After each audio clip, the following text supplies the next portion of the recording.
प्रिय दर्शकों नमस्कार। मैं पंडित जी.एस. कौशिक दिल की गहराइयों से आपका स्वागत करता हूं आपके अपने YouTube चैनल जी.एस. कृत कौशिक में। ये तो आप जानते ही हैं, इस चैनल के माध्यम से मैं लगातार आप सभी को विवाह से रिलेटेड जानकारियां दे रहा हूं। विवाह में आ रही अड़चनों को दूर करने के कारगर उपाय लेकर के आपके सामने उपस्थित रहता हूं। आज भी मैं एक ऐसा ही रामबाण उपाय लेकर के आया हूं।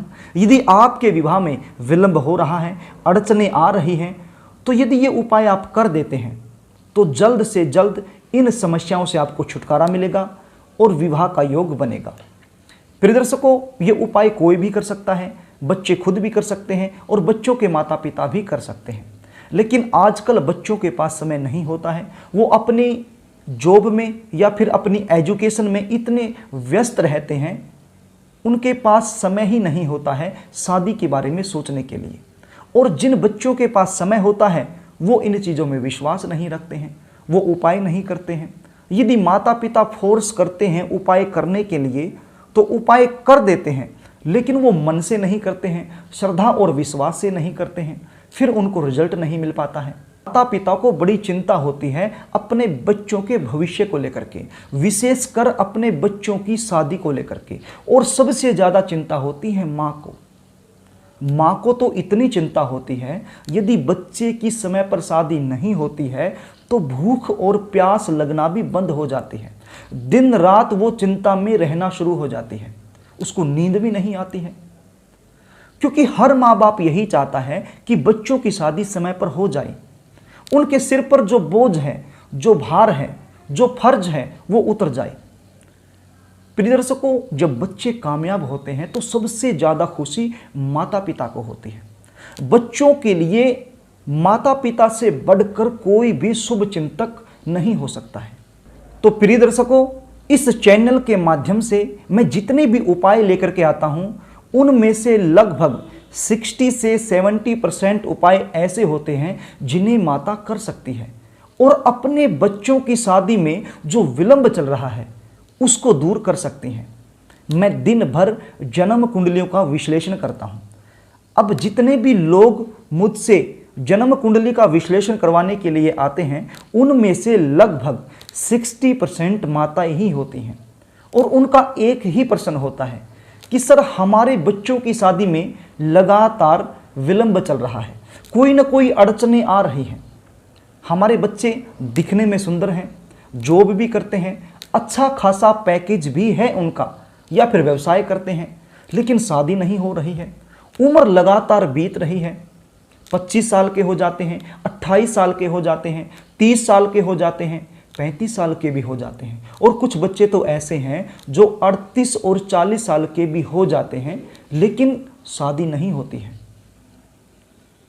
बातें चलती हैं, रिश्ते आते हैं, लेकिन कोई भी बात, कोई भी रिश्ता शादी में कन्वर्ट नहीं हो पाता है।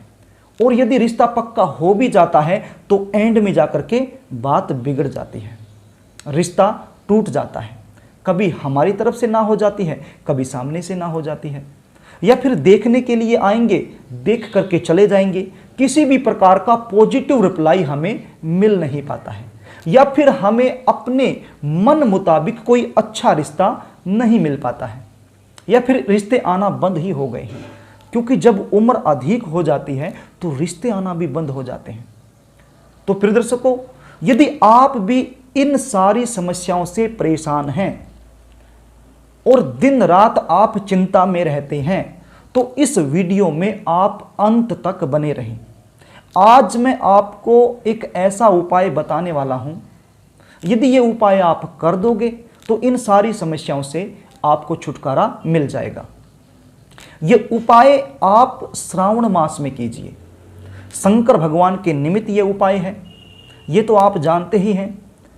श्रावण मास 14 जुलाई 2022 गुरुवार के दिन शुरू हो रहा है और 12 अगस्त के दिन ये समाप्त हो रहा है। तो आपने ये उपाय 14 जुलाई गुरुवार के दिन से शुरू कर देना है। बड़ा ही आसान उपाय है। कार्यक्रम को आगे लेकर के चलूं, इससे पहले आपसे निवेदन करना चाहूँगा, यदि आप चैनल पर नए हैं तो चैनल को सब्सक्राइब कर लें, बेल आइकन को भी प्रेस कर लें, ताकि हमारी आने वाली जो नई वीडियो है उसका नोटिफिकेशन आपको मिल सके और वो वीडियो आप आसानी से देख पाएँ। तो प्रिय दर्शकों, अब आप उपाय सुन लीजिए, इसको थोड़ा सा ध्यान से सुन लीजिए। जो विधि विधान तरीका मैं आपको बताने वाला हूं, इसी तरीके से आपने ये उपाय करना है। यदि ये उपाय आप इस तरीके से नहीं करेंगे तो फिर बाद में मेरे पास कॉल करेंगे कि गुरुजी आपने वो उपाय बताया था, उसका लाभ हमें नहीं मिला। लाभ मिलेगा कब? जब आप इसी तरीके से करेंगे जो तरीका मैं आपको बताने वाला हूं। और ये उपाय करने के लिए आपके पास होना क्या चाहिए? आप एक स्टील का लोटा ले लीजिए। अब यहाँ आप ध्यान से सुनिए, आपने तांबे का लोटा नहीं लेना है, पीतल का लोटा नहीं लेना है, क्योंकि तांबे के लोटे में जब हम दूध डालते हैं तो एक अभिक्रिया शुरू हो जाती है, विष बनना शुरू हो जाता है। और पीतल के लोटे में यदि हम दही डालते हैं तो भी विष बनना शुरू हो जाता है। तो अच्छा यही रहेगा कि आप एक स्टील का लोटा ले लीजिए या फिर स्टील की कोई केतली ले लीजिए। सबसे पहले उसमें आपने गंगा जल डालना है। ध्यान देने योग्य बातें हैं, इसको ध्यान से सुन लीजिए। सबसे पहले आपने गंगा जल डालना है और गंगा जल डालने के बाद उसमें थोड़ा सा दूध डालना है, उसके बाद थोड़ी सी दही डालनी है, उसके बाद थोड़ा सा घी डालना है और उसके बाद शहद डालना है और उसके बाद मीठा डालना है। मीठा तो आप समझते हैं, खांड भी जिसे कहते हैं, मीठा बुरा, तो आपने मीठा उसमें डालना है। कहने का अभिप्राय ये है कि आपने पंचामृत तैयार कर लेना है। ये 5 चीज़ें हो गई। यदि गंगा जल को साथ में मिलाओगे तो 6 चीज़ें हो गई, लेकिन गंगा जल को गिना नहीं जाता, तो ये 5 चीज़ें हो गई, तो ये बन गया आपका पंचामृत। अब आप आगे क्या करेंगे? एक स्टील की कटोरी ले लीजिए और केसर ले आइए बाजार से, और उस स्टील की कटोरी में केसर का घोल बना लीजिए।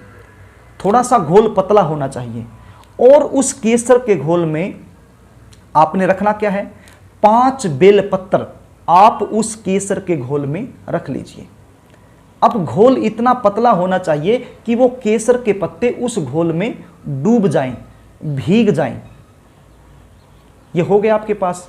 अब आपके पास एक स्टील की कटोरी हो गई जिसमें केसर का घोल है और जिसमें 5 बेल पत्र हैं। कितने?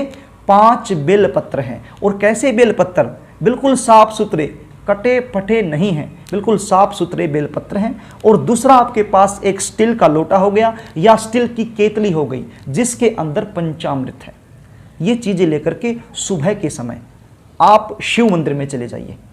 शिव मंदिर में जाने के बाद सबसे पहले शिवलिंग पर शुद्ध जल से अभिषेक करवाइए। सबसे पहले गणपति जी पर डालिए, उसके बाद माँ अंबिका पर डालिए, उसके बाद कार्तिक जी पर डालिए, उसके बाद नंदी जी पर डालिए, उसके बाद अशोक सुंदरी पर डालिए। अशोक सुंदरी का स्थान कौन सा होता है मैं पहले भी बहुत सारी वीडियो में बता चुका हूँ। जो जहाँ से हम अभिषेक करते हैं और जल जहाँ से नीचे गिरता है, एक मोटी सी लाइन होती है सर्प आकार की, वही अशोक सुंदरी का स्थान होता है। आप स्क्रीन पर भी देख लीजिए।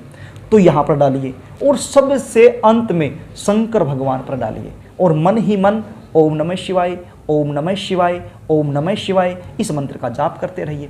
ये जल डालने के बाद आपने जो पंचामृत आप लेकर गए हैं उस पंचामृत से शिवलिंग का अभिषेक करवाना है। शिवलिंग पर ही डालना है, केवल शिवलिंग पर ही डालना है। और वो डालने के बाद दोबारा से फिर शुद्ध जल से अभिषेक करवा देना है, अच्छे से सफाई कर देनी है। इसके बाद जो स्टील की कटोरी आप लेकर के गए हैं, उस स्टील की कटोरी में जो केसर का घोल है और इस घोल में जो 5 बेलपत्र रखे हुए हैं, ये 5 के 5 बेलपत्र आप बाहर निकालिए और शिवलिंग पर अर्पित कर दीजिए। प्रिय दर्शकों, यदि आप कोई एक्स्ट्रा पूजा कर रहे हैं, आप धूप दीप भी दिखा रहे हैं, पुष्प भी चढ़ा रहे हैं, नैवेद्य भी चढ़ा रहे हैं, बहुत सारी चीज़ें आदि आप रेगुलर कर रहे हैं और आप शिवलिंग और पार्वती का गठबंधन भी यदि कर रहे हैं, वो करते रहिए, उसमें कोई दिक्कत नहीं। जो भी आप प्रतिदिन पूजा करते हैं वो करते रहिए, साथ में ये पूजा भी इंक्लूड कर लीजिए। हो सकता है आप बेलपत्र भी हर रोज चढ़ाते हों, लेकिन केसर में भिगोकर नहीं चढ़ाते होंगे। ये केसर में भिगो के चढ़ाना शुरू कर दीजिए और पंचामृत से अभिषेक करवाना शुरू कर दीजिए। यदि आप मंदिर में जाते ही नहीं हैं और केवल श्रावण मास में ही जाएंगे और मेरा उपाय सुनकर ही जाना शुरू करेंगे, तो फिर आपने यही करना है, केवल यही कर दीजिए। बस ये करने के बाद वहाँ पर हाथ जोड़ करके शंकर भगवान से प्रार्थना करनी है कि हे शंकर भगवान, आप बड़े भोले हैं, आप तो राक्षसों को भी वर देते हैं, मुझे भी एक वरदान दे दीजिए, मेरे बच्चों की शादी में जो विलंब हो रहा है वो दूर हो जाए। बिल्कुल जो प्रार्थना होती है वो हृदय से करनी है।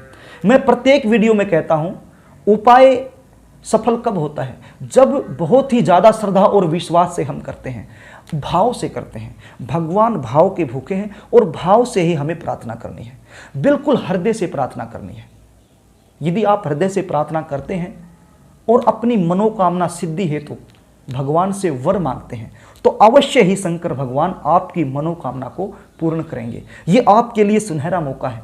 श्रावण का महीना है और श्रावण के महीने में शंकर भगवान बहुत जल्द प्रसन्न हो जाते हैं।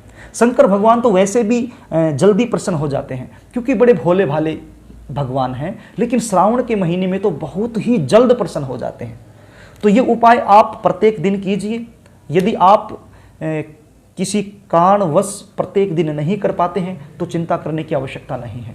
यदि आप अशुद्ध अवस्था में आ जाते हैं, जैसे लड़की हैं या कोई लेडीज ऐसी है जो अशुद्ध अवस्था में आ जाती है 5 से 6 दिन के लिए, तो उस समय नहीं करना है, वो दिन छोड़ दें, उसके बाद फिर शुरू कर दें, कोई दिक्कत नहीं। ये सब भगवान की ही इच्छा होती है। तो प्रिय दर्शकों, बड़ा ही आसान उपाय है और पूरे श्रावण महीने आपने कर देना है और अपनी मनोकामना भगवान के सामने प्रकट कर देनी है, उसका चिंतन कर देना है। यदि विवाह में विलंब हो रहा है वो विलंब दूर हो जाएगा, यदि कोई और भी समस्या आपकी है वो भी दूर हो जाएगी।